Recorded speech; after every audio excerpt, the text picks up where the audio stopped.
dahil first time nag-vlog kasi lalo parang 3 months, 5 months, or 6 months na ako hindi nag-vlog. So, guys, pinaglalaro siya ng aking kapatid. So, it's very easy.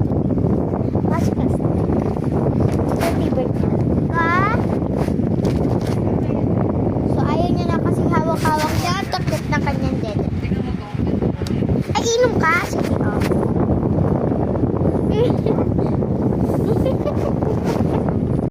Ayan ang Moscow kasi like parang ano na.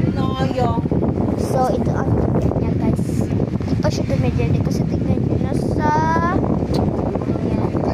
ayan nyo.